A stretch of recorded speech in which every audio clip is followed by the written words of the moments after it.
History Repeats by George Oliver Smith.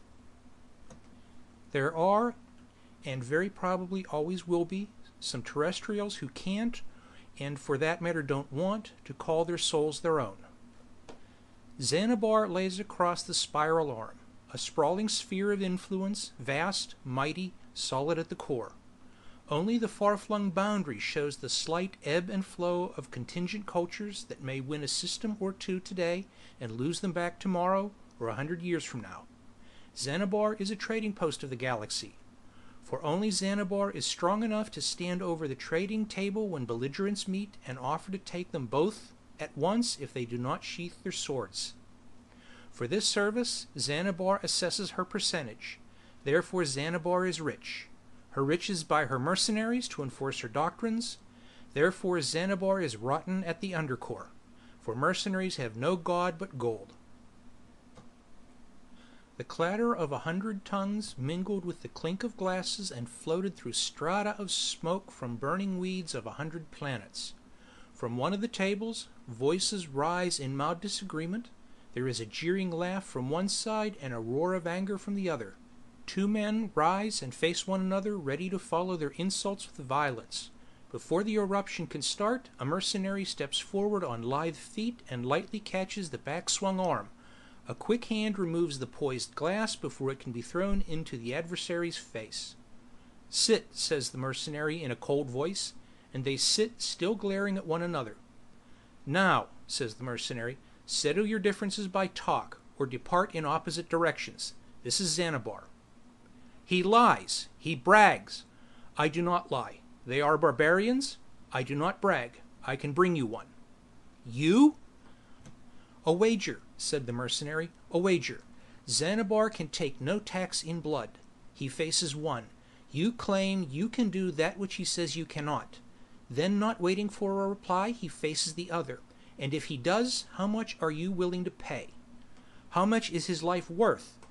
"How much are you willing to pay?" demands the mercenary coldly. 500 weight in crystal cut. An honorable sum. Do you agree?" "Not enough."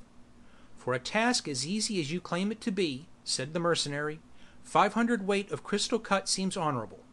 But it means, we in Xanabar are not interested in the details, only in the tax. An honest wager contract, Outlanders.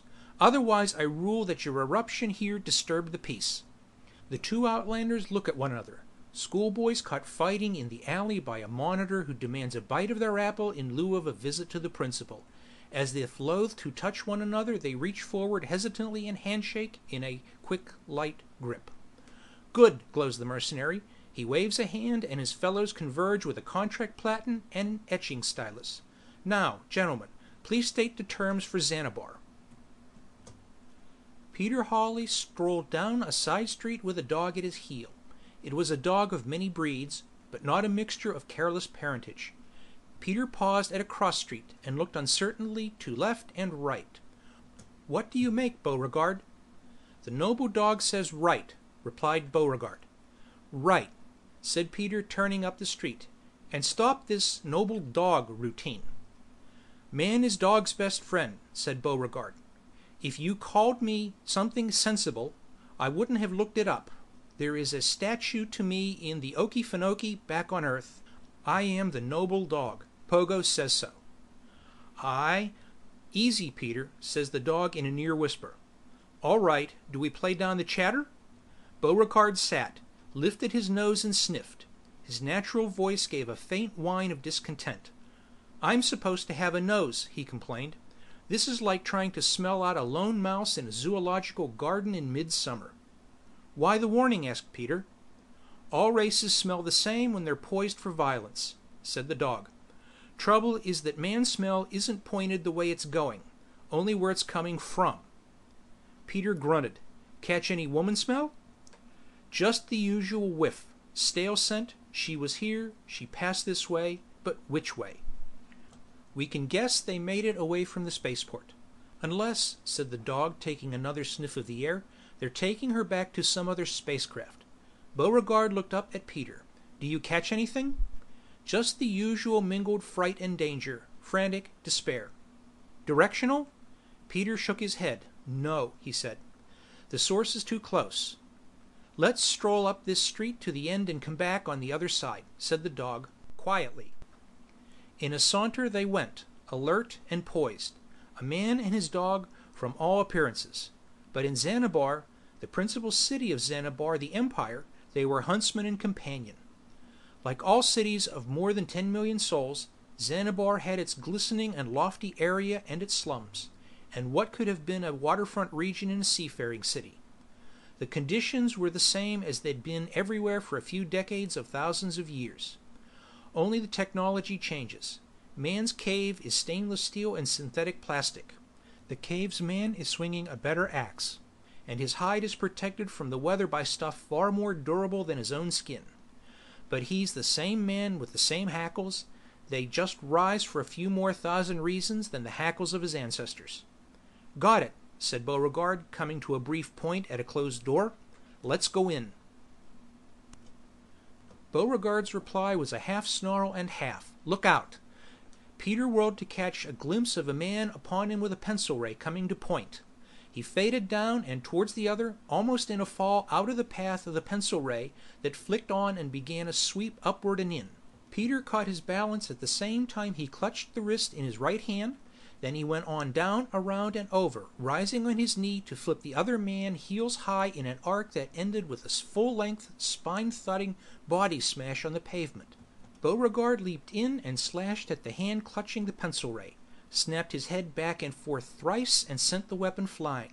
Then, with a savage growl, he set a soft mouth against the other's throat and let the man feel the pressure of his fangs. "Easy," said Peter. Beauregard backed away a few inches. "Easy nothing," he snapped. "This man is Noble Dog's worst enemy. He wanted your blood."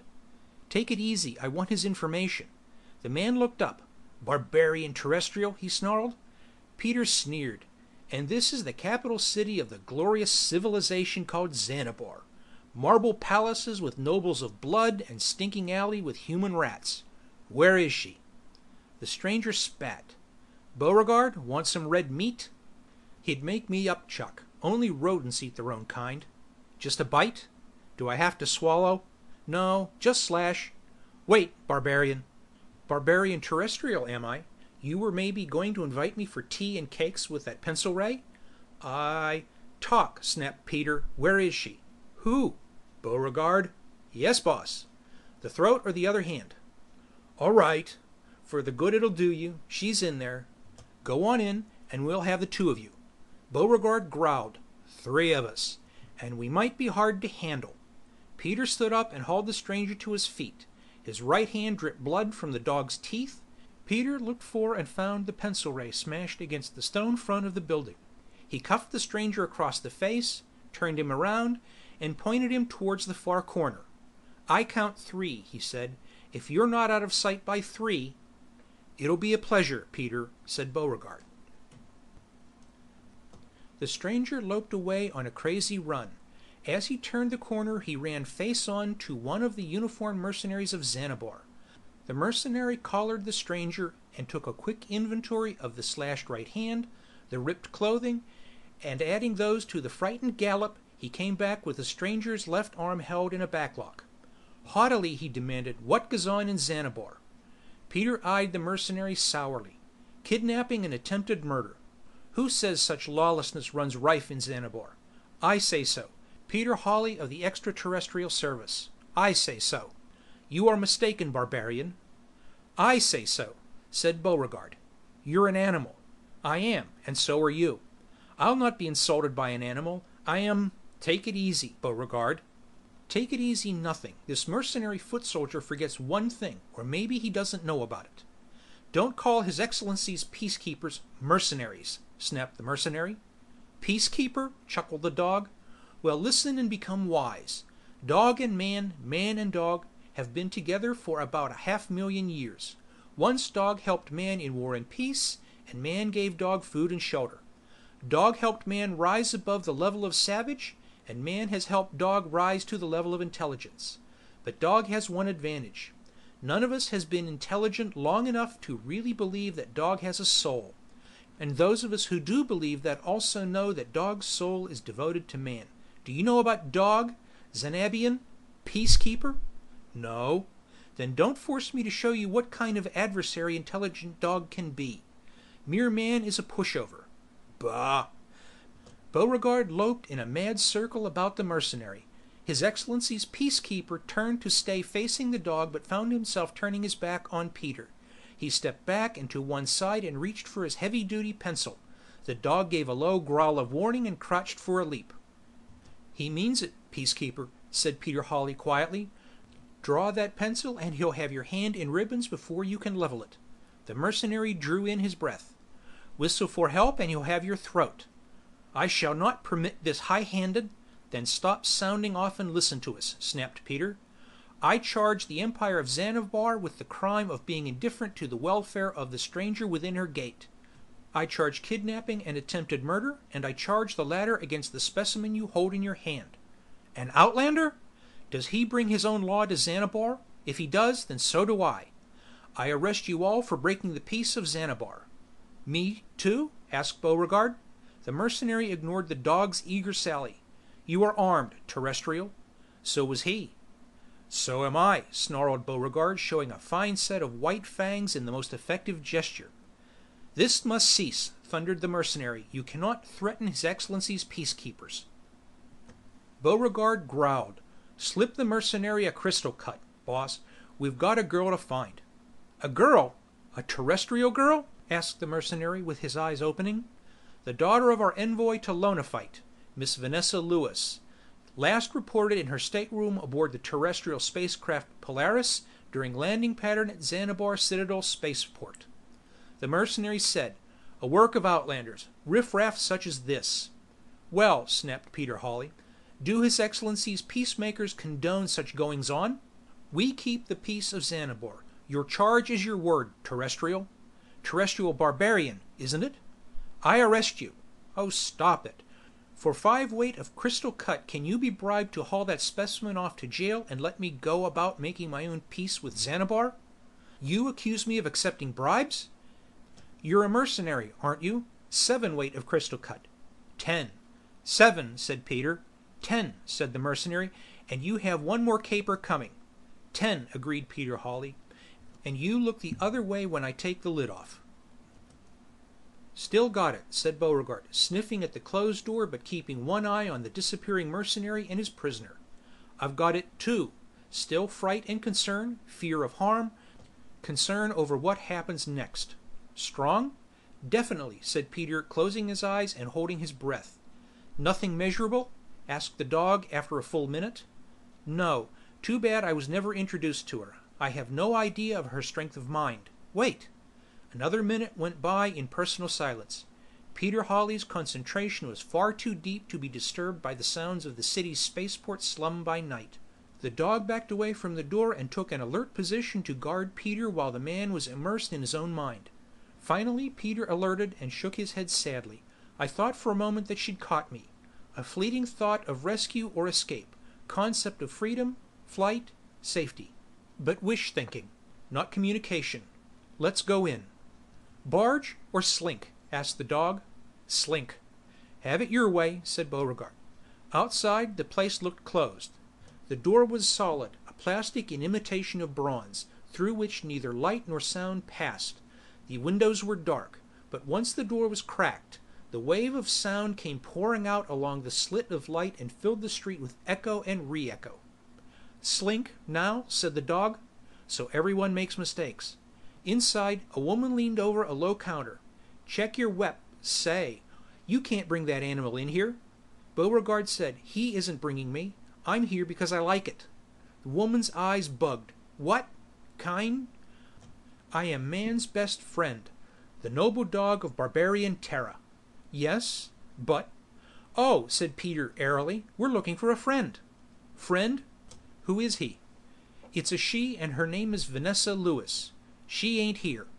The dame's a liar-ess. Peter, I sent her strong. We'll just take a look around, said Peter to the check girl. You'll have to check your weapons. I'd rather go in naked. Sorry, not today. Weapons happen to be my business today. Come on, Beauregard. Man and dog started along the hallway warily. Beauregard said, Any touch?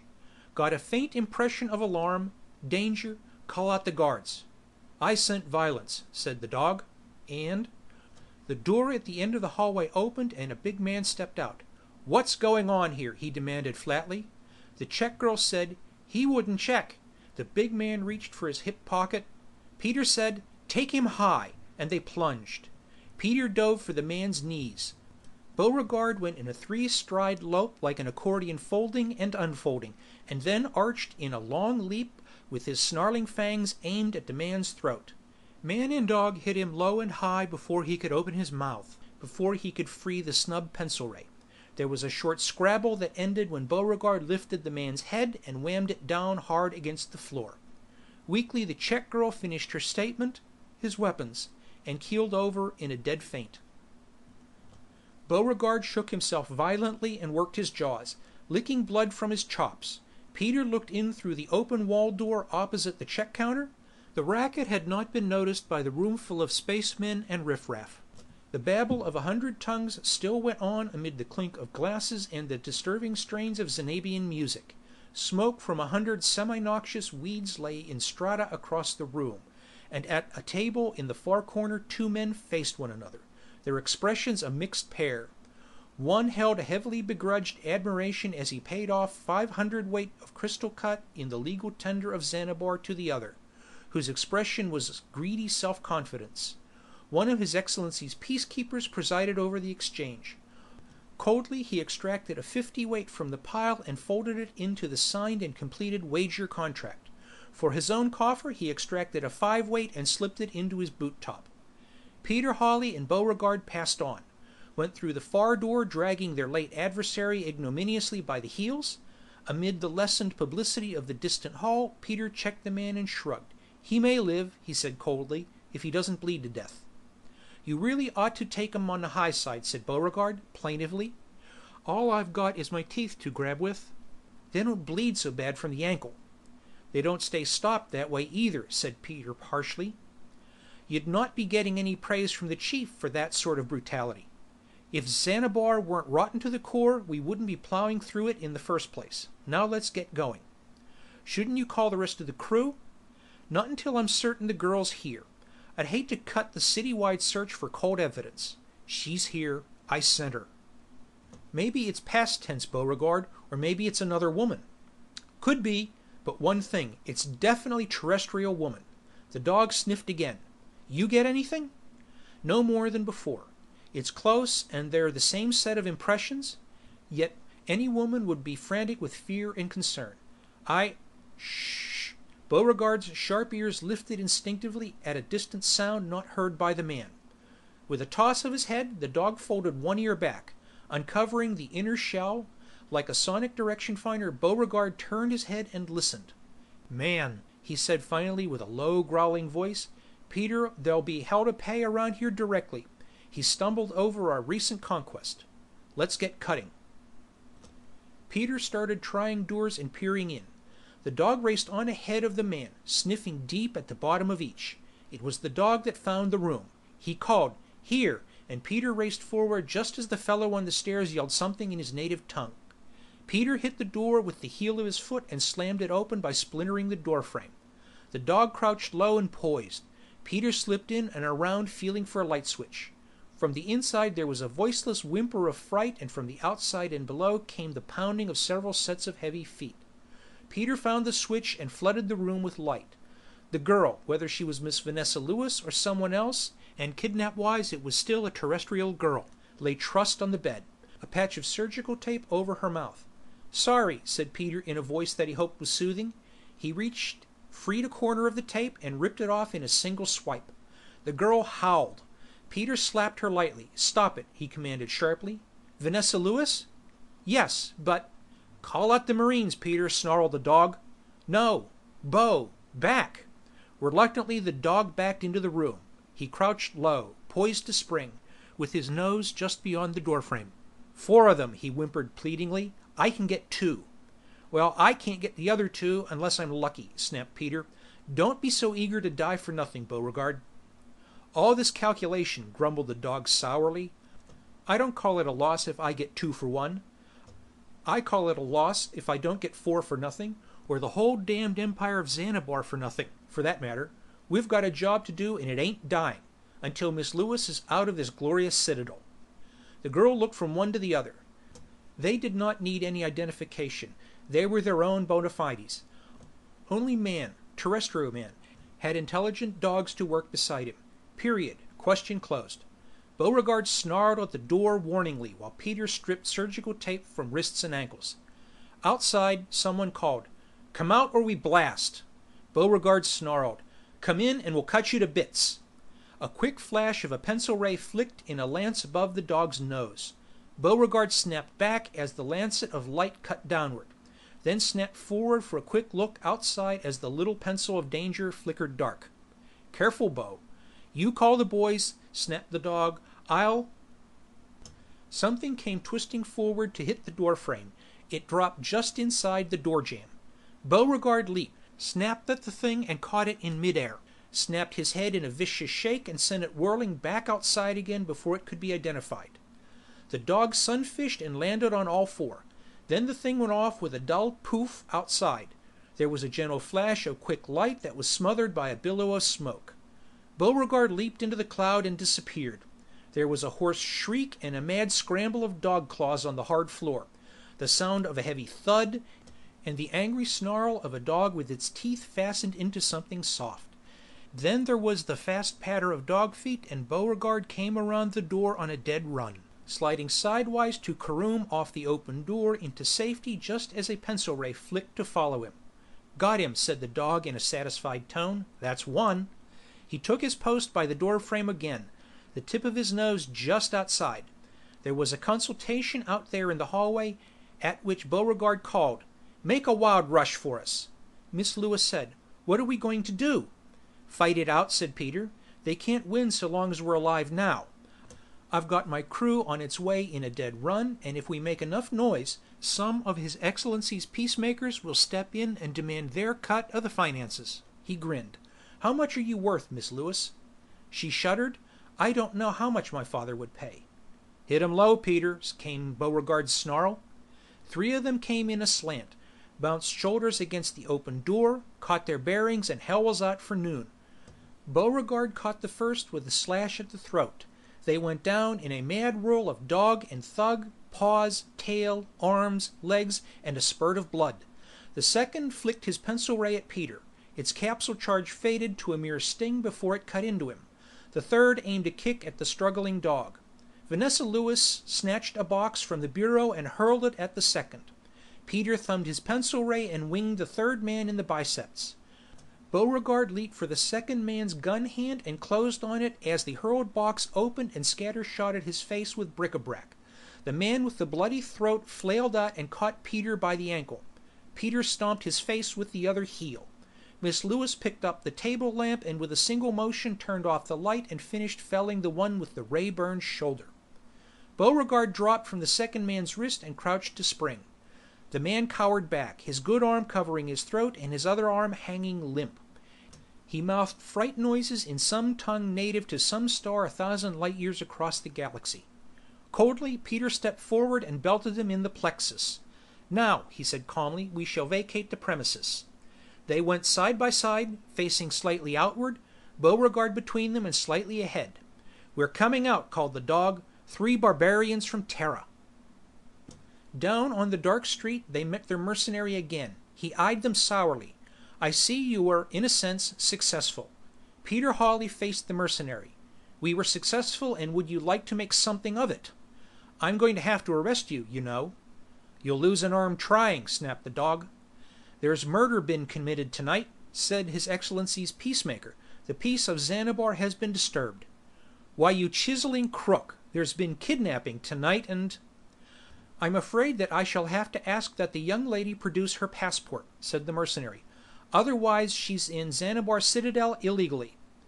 Beauregard said, "Hit him low, Peter. Here come the boys." "No." "Just once, for fun." "No. I want our money-grubbing peacekeeper to carry a message to His Excellency. I want His Excellency to read some terrestrial history. Once upon a time there was a place called the Byzantine Empire that laid across the trade routes.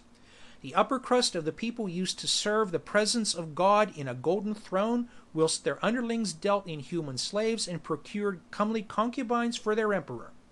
Their policemen took bribes, and human life was cheap. And when Byzantium fell, all the world was forced to seek a new trade route. So tell His Excellency that he'd better clean up his own foul mess, or some barbarians will clean it up for him. And that, said Beauregard, goes for your dad-ratted cat. End of History Repeats by George Oliver Smith.